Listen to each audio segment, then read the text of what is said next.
Reality feels immediate, solid, obvious. You open your eyes, and the world is simply there, fully formed, stable, unquestionable. You move through space, experience time passing, interact with objects that seem to exist independently of you. This feeling is so convincing that doubting it feels pathological. And yet, neuroscience, physics, and cognitive science converge on a deeply unsettling possibility. What you experience as reality may be a controlled illusion, not a hallucination, not a lie, but a carefully regulated model generated inside your mind.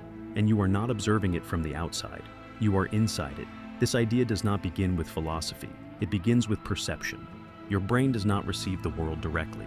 It receives signals. Light striking the retina, vibrations in the inner ear, chemical gradients on the tongue, electrical impulses in the skin. None of these signals contain objects, colors, sounds, or space.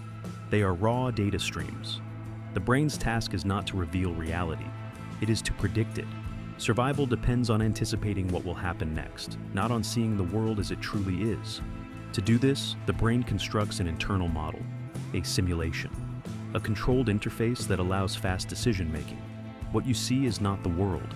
It is the brain's best guess of what is out there, constrained by incoming data and shaped by prior expectations. This model is controlled because it must remain stable. If perception reflected reality directly, it would be overwhelmed by noise, ambiguity, and complexity. The world at its fundamental level is chaotic, probabilistic, and abstract.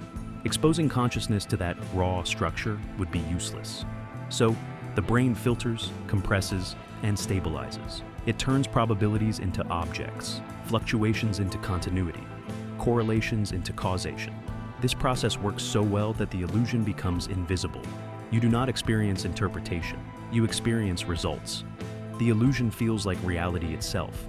Neuroscience reveals how deep this control runs. The brain continuously predicts sensory input and updates its model when predictions fail. Perception is not driven by data alone. It is driven by expectation. What you see is what your brain expects to see, corrected just enough by incoming signals to stay useful. This is why illusions work. When expectation dominates input, the model overrides reality. This is not error, it is efficiency. A controlled illusion is faster and more reliable than a raw feed. Physics reinforces this picture from the outside. At the deepest level, reality does not look like the world you experience. Particles are not objects. They are probability distributions. Space may not be fundamental. Time does not flow. Causality bends. Information takes precedence over substance. The universe described by physics is not the universe you see. And yet, you function perfectly well. This mismatch is not a failure. It is evidence that your experience is not meant to mirror reality. It is meant to guide behavior. The illusion is controlled because it must obey constraints. It cannot drift too far from the underlying structure or prediction fails. If your model diverged completely from reality, you would not survive. So, the brain anchors the illusion to regularities, stable patterns, repeatable relationships. These anchors correspond to what physics later formalizes as laws. The illusion is not arbitrary, it is tuned. You see solid objects because solidity is a useful summary of countless interactions. You see continuous motion because continuity is a useful approximation. You experience a flowing present because memory updates sequentially. None of these are properties of reality itself. They are properties of the interface. This idea becomes disturbing when you realize that there is no clear boundary between illusion and reality. The interface is all you ever access. You do not see the underlying structure directly. You infer it through models. Even physics does this. Instruments extend perception, but they do not remove mediation. They add layers of interpretation, graphs, equations, detectors. Reality remains indirect. The illusion is not something you can step outside of. You are embedded in it. Controlled illusion does not mean deception. There is no deceiver. There is no intention. Control emerges from constraints. The brain's model is constrained by survival, by energy efficiency, by evolutionary history. It is constrained by the statistics of the environment. It is constrained by the laws of physics that govern the signals it receives. Within those constraints, the model stabilizes. That stability feels like objectivity. But objectivity is a property of agreement between models, not of direct access. This explains why different observers with similar brains see a similar world. Their illusions are synchronized, not because they see reality directly, but because their models are constrained by the same underlying structure. Physics pushes this idea further. Some interpretations suggest that even what we call reality may be an emergent interface. Space-time may be a coarse-grained description of deeper informational processes. If that is true, then the universe itself presents an interface to its contents. Reality may be layered, with each layer presenting a simplified, controlled version of a deeper one. You are not at the bottom. You are inside one of the layers. This does not make experience meaningless. It makes it contextual. The controlled illusion is not false. It is functional. It is the only form of reality accessible to a system like you. Meaning, agency, and experience arise inside the illusion.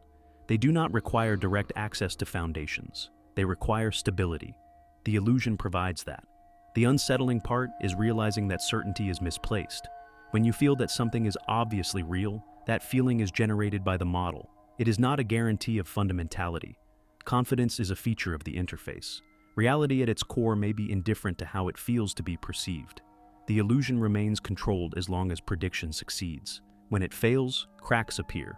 Psychedelic states, neurological disorders, and extreme stress can disrupt the model. The world feels unreal because the control mechanism loosens. These experiences do not reveal ultimate reality either. They reveal the interface failing. This distinction matters. There is no privileged state where you suddenly see the world as it truly is. There are only different models with different constraints. The brain's everyday model is just the most useful one.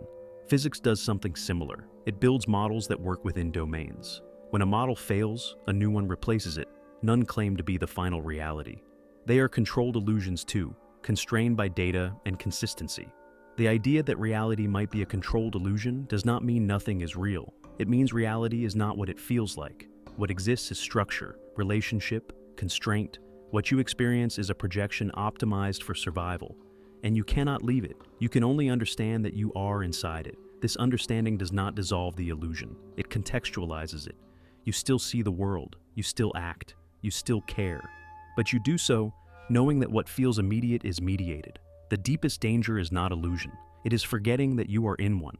When you mistake the interface for the foundation, you confuse usefulness with truth.